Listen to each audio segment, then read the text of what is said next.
Dito lang to guys sa may tabi ng Christ the King Church. May nadala kami dito nagtitinda ng kwek-kwek, mga merienda na nakakapukaw tingin. Gano'n ka na po katagal nagtitinda dito, ma'am? 14 years na po ako nagtitinda po. Nakakailang kwek-kwek ka sa... Ano po? 1,000 po per day. 1,000 pieces per day. Opo. Alam naman natin na normal lang naman itong mga merienda na to, pero kakaiba dito yung kwento ni ma'am na single ma'am na talagang nagtatrabaho para sa kanyang anak at sa kanyang pamilya.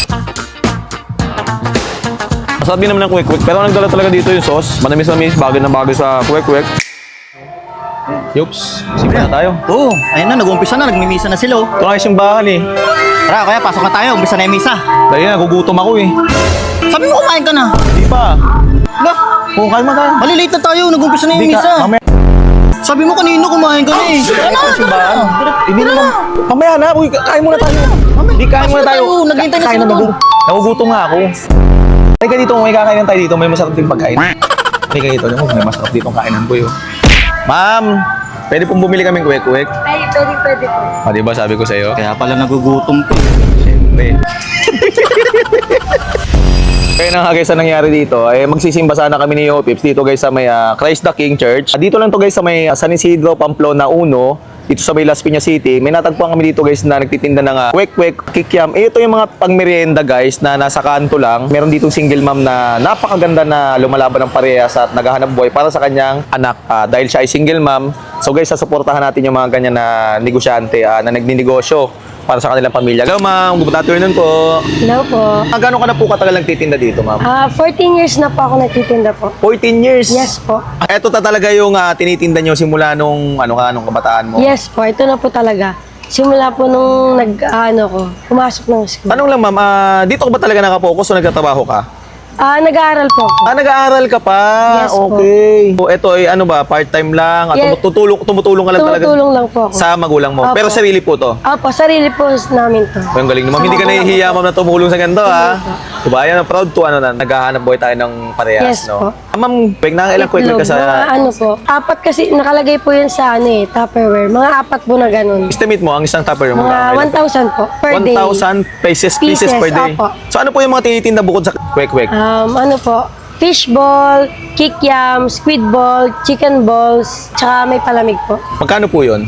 Yung kwek-kwek po, 5 pesos po isa. Tapos po yung chicken tsaka squid po, 3 pesos isa. Tapos yung fishball po, nasa cup po, 10 pesos po yung maliit.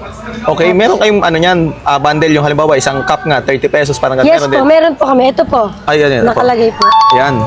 Para hindi na po mahirapan yung customer, tuturo-turo na lang po sila. So kung gusto niyo paluto, ito na yan ma'am. Fishball, kikiam, tsaka yung kwek-kwek, tama? Opo. Okay. Ano pong pangalan ninyo ma'am? Mariel Rohel. Mariel Rohel. Ma'am, pero nagtrabaho ka na? Before po. Before? So ba't pero nag-stop ka? Kasi po nagka-baby po ako. Nagka-baby ka. So, Kaya nag-stop din ako sa school. nag-stop ka rin sa school. So, ano po, single mom? Opo, single mom po ako ngayon. Ay, naku, ang hirap Kaya naman niya. pinagpapatuloy ko po yung pag-aaral ko Asan sa ngayon. asan po yung father ng baby nyo? Wala na po. Sumama na sa iba. Sumama, gusto mo ipahukay na natin ang Hindi na. Hindi, biro lang ma'am. Okay.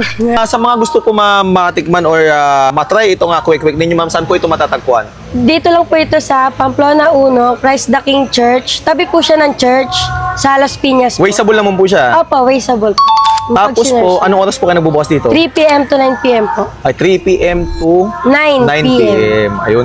Pa-order ako ng ganyan, ma'am. Mga Okay isang po. lang quick. Tingnan naman natin na normal lang naman itong mga merienda na to. Pero guys, ito yung kakaiba dito, yung kwento ni ma'am na, ayun nga, single ma'am na talagang nagtatrabaho para sa kanyang anak at sa kanyang pamilya. 30 pesos lang to, meron ka ng 6 na piraso na quick, tapos unlimited sauce. Nasa harap mo, bahala ka nang maglagay kung gaano karaming sauce ang ilalagay mo. Alam niyo naman guys, basta negosyo ng mga street food, suportado tayo dyan. Lalo at may mga single mom na nagtitinda, respetado tayo dyan dahil meron tayong mga tropa at naging karelasyon din tayo single mom. Kaya, suportado tayo dyan. Masarap din naman ng kwek-kwek guys. Pero nagdala talaga dito yung sauce. Manamis-namis, bagay na bagay sa kwek-kwek. May ano pa, ang tawag ito? Pipino. Yopips, pahama kayo, Pips. Guys, after nyo naman kumain ng kwek-kwek at medyo nabulunan kayo, meron din sila itong gulaman na halagang 10 pesos, 20 pesos, tsaka 30 pesos. Pero 10 pesos lang ang laki no. Diba? Tapos, masarap. Hindi lasang tubig, talagang gulaman, matamis. Hindi gaya ng iba dyan, di ba? 5 piso nga lang, pero parang ice tubig yung iniinom mo, kinulayan lang.